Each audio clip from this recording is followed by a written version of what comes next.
Saturn यानी शनि ग्रह हमारे सोलर सिस्टम का छठा और दूसरा सबसे बड़ा ग्रह है। अपनी साइज और खूबसूरती की वजह से ये सबसे इंटरेस्टिंग सेलेस्टियल बॉडीज में से एक है। इस ग्रह की सबसे यूनिक चीज़ है इसकी वेल डिफाइंड और एक्सटेंसिव रिंग सिस्टम, जो इसे और प्लैनेट से अलग बनाता है। जुपिटर, यूरेनस एंड नेपट्यून के पास भी रिंग्स है, लेकिन सैटर्न के रिंग्स सबसे ज़्यादा प्रोमिनेंट और आसानी से विजिबल होते हैं, जहाँ आपके पास एक सिंपल टेलीस्कोप भी क्यों ना हो। सैटर्न के रिंग्स को 7 मेन सेक्शंस में डिवाइड किया गया है, जो A से G तक लेवल हैं। ये रिंग्स मेनली आइस पार्टिकल्स से बना है, जिसमें कुछ रॉक्स एंड डस्ट पार्टिकल्स भी मिक्स है। ये रिंग्स हज़ारों किलोमीटर तक स्प्रेड है। A और B रिंग्स के बीच में कसिनी डिवीजन है, जो 4800 किलोमीटर वाइड एक गैप है। इस डिवीजन को 1675 में इटालियन एस्ट्रोनॉमर जियोवानी कैसिनी ने डिस्कवर किया था। बाद में कैसिनी स्पेसक्राफ्ट सैटर्न के ऑर्बिट में 13 साल गुजारे और हमें सैटर्न और उसके रिंग्स के बारे में न्यू डिटेल्स दिए। सैटर्न भी जुपिटर की तरह एक गैस जाइंट है, जिसका main composition hydrogen and helium है। अपनी मैसिव साइज के बावजूद सैटर्न पर एक दिन सिर्फ 10.7 आवर्स तक ही होता है, क्योंकि ये अपने एक्सिस पर बहुत फास्ट रोटेट करता है। ये हाई स्पीड रोटेशन उसके इक्वेटर को विजिबली बल्ज कर देता है, जिससे ग्रह के पोल्स पर थोड़ा फ्लैट लगता है। अगर हिस्ट्री की बात किया जाए तो सैटर्न को सबसे पहली बार गैलीलियो गैलीली ने 1610 में अपने टेलीस्कोप से देखा था। जब उन्होंने पहली बार सैटर्न को देखा तो उन्होंने उसके पास कुछ स्पेरिकल शेप्स दिखाई दिए, जिसे उन्होंने अपनी नोटबुक में कान के रूप में लिख दिया, क्योंकि उनका टेलीस्कोप उस वक्त उतना एडवांस था ही नहीं कि सैटर्न को उतने डिटेल में दिखा पाए। आज हमारे पास एडवांस टेलीस्कोप है, जो हमें सैटर्न के रिंग्स और मून्स को बहुत ही डिटेल में एक्सप्लोर करने का मौका देता है। अब आपको सैटर्न के बारे में काफ़ी नॉलेज मिल गया है, तो चलिए अब कैप्चरिंग शुरू कर देते हैं। और जैसे मैंने आप लोगों को बताया था कि मैं एक फ़न प्रोग्राम स्टार्ट करने वाला हूं, जो कि एक टेलीस्कोप एक्सेसरी के लिए होने वाला है, तो वो मैं वीडियो के एंड में बताऊंगा। तो बिना टाइम वेस्ट किए चलिए वीडियो को अभी शुरू कर देते हैं।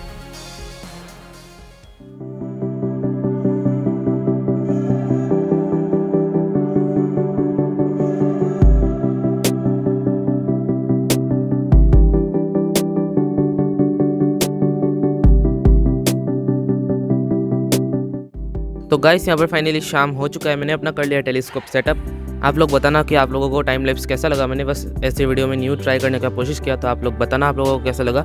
एंड आज का जो वेदर है बहुत क्लियर है compare to 24 and 25 of September, क्योंकि आज का दिन में जो मीडियन होता है जो हमारा साउथ एंड जो नॉर्दर्न पार्ट है उसको डिवाइड करता है स्काई को, वो बहुत क्लियर है। 90 डिग्री आप बोलो तो बहुत क्लियर है। एंड बाय द वे, यहाँ पर थोड़ा सा हॉराइजन में क्लाउड्स है, उस साइड को वीनस है, आप लोगों को शायद कैमरे में दिख रहा होगा। तो उस साइड को थोड़े से क्लाउड्स है, वो आराम से चले जाएंगे, क्योंकि वो है ना, मतलब तेज़ हवा चलने के कारण वो चला जाता है। बाय द वे, मैंने अपना जो टेलीस्कोप का मिरर है वो कुछ दिनों पहले साफ़ किया था। दैट्स वाई जो टेलीस्कोप का जो अब इमेजिंग क्वालिटी है वो ज़्यादा इम्प्रूव हो चुका है। वैसे जब ये आया था टेलीस्कोप उतना ये कुछ साफ़ था नहीं, तो अभी मैंने उस ज़्यादा साफ़ कर दिया। बट एक स्क्रैच आने के कारण मुझे लगता है इमेज में थोड़ा सा मतलब 20% इमेज डिक्रीज़ हो सकता है। बट मैंने आप लोगों को कम्युनिटी पोस्ट में दिया था, तो ज़्यादा से ज़्यादा लोगों ने बोला है कि कुछ होगा नहीं। मैंने स्टार टाइटन को भी पूछा था, एस्ट्रोगेजर को भी पूछा था, तो उन्होंने बताया कि कुछ होगा नहीं। तो चलिए देखते हैं अभी हम इमेज कैसे निकाल पाते हैं। और मैं ये जो सैटर्न को कैप्चर करने वाला हूँ वो बिना बारलों के कैप्चर करने वाला हूँ। मैं यूज़ करने वाला हूँ एक 10 mm का सेलेस्ट्रॉन वाला IPS, जैसे कि आप देख सकते हो।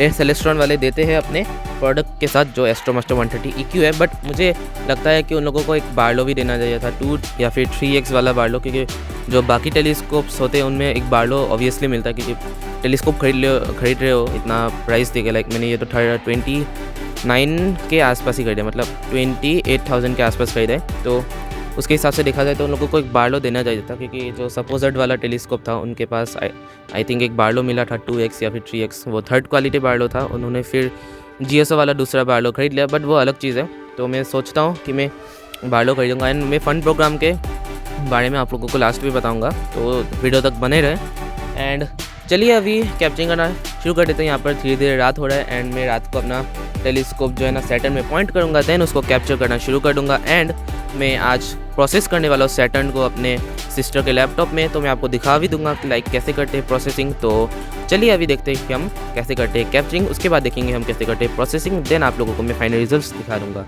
तो चलिए अभी करते हैं कैप्चरिंग। तो गाइस आज का मौसम फाइनली इतने दिनों के बाद पूरा क्लियर है मौसम। मैं उधर सैटर्न को बहुत क्लियरली देख पा रहा हूँ, उधर सिग्नस कॉन्स्टलेशन है, देन लाइरा कॉन्स्टलेशन उधर को वेगा है, ठीक है, उधर कैसियोपिया है, उधर एंड्रोमेडा विराइज हो रहा है। तो आज का मौसम एकदम अच्छा है सैटर्न को कैप्चर करने के लिए। तो अभी मैंने 5 मिनट का एक वीडियो कैप्चर कर लिया, मैं आपको दिखा देता हूँ फिर भी सैटर्न। जैसे कि आप देख सकते हैं ये रहा सैटर्न, कितने अच्छे से हमको डिटेल्स मिल रहे हैं, ठीक है। तो चलिए अभी कैप्चर करते हैं, बहुत बक कर लिया। अभी कैप्चर करने के बाद मैं आप लोगों को दिखाऊंगा कैसे करते हैं प्रोसेस। तो चलिए अभी इसको कैप्चरिंग करने देते हैं, फिर उसके बाद मैं आप लोगों को दिखाऊंगा कैसे करते हैं प्रोसेस, ताकि आप लोगों को भी पता चले कि प्लेनेटरी में जो है ना प्रोसेस कैसे करते हैं। बाय द वे आप लोगों को पता ही होगा प्लेनेटरी इमेजिंग कैसे करते हैं, अगर नहीं पता तो बस सिंपली स्मार्टफोन को अपने टेलीस्कोप के आईपीस में लगाने के बाद मोबाइल होल्डर से देन पॉइंट करके किसी भी प्लेनेट, लाइक मैं अभी सैटर्न कैप्चर कर रहा हूँ तो सैटर्न की तरफ कोई भी प्लेनेट, ठीक है, पॉइंट करने के बाद बस कैप्चरिंग करना है, बस वीडियोस कैप्चर करने। जितना लंबा होगा उतना डिटेल मिलेगा, तो आप वीडियोस कैप्चर करो जितना हो सके। तो अभी मैं ऐसा ही कर रहा हूँ, मैं और वीडियोस कैप्चर करूँगा, उसके बाद मैं आप लोगों को फाइनल रिजल्ट्स दिखा दूँगा एंड दिखाऊँगा अभी कैसे करते हैं प्रोसेस। तो चलिए अभी नीचे चलते हैं, यहाँ पर फिर प्रोसेस करेंगे। मैं कितना बोल रहा हूँ भाई, तो सीधा अभी नीचे चलते हैं एंड देखते हैं कि कैसे प्रोसेस करता हूँ मैं।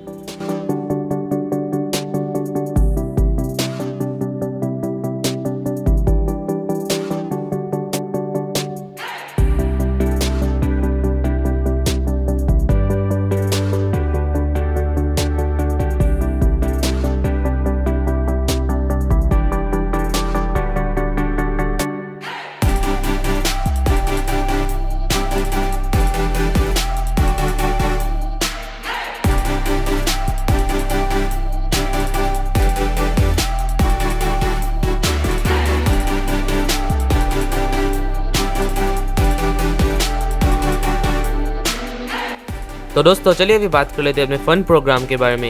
ये जो फ़न प्रोग्राम है मैं इसलिए स्टार्ट कर रहा हूँ ताकि मैं खरीद पाऊँ बार्लो लेंस, एंड आप लोगों का भी सपोर्ट मिलेगा उस बार्लो लेंस को खरीदने के लिए, ताकि हम एडवांस प्लेनेटरी इमेजिंग कर सके, जिससे हमें ज़्यादा जूम मिलेगा, जिससे हमें प्लैनेट्स में ज़्यादा डिटेल्स मिलेंगे। हम सिर्फ 65x जूम पे ही अटके रहे अभी, जिससे मैं आप लोगों को सैटर्न का इतने अच्छे से इमेज दे के नहीं पा रहा हूँ। इसलिए मैंने सोचा कि एक बार्लो लेंस खरीदे एंड आप लोगों का भी सपोर्ट लिया जाए, ठीक है।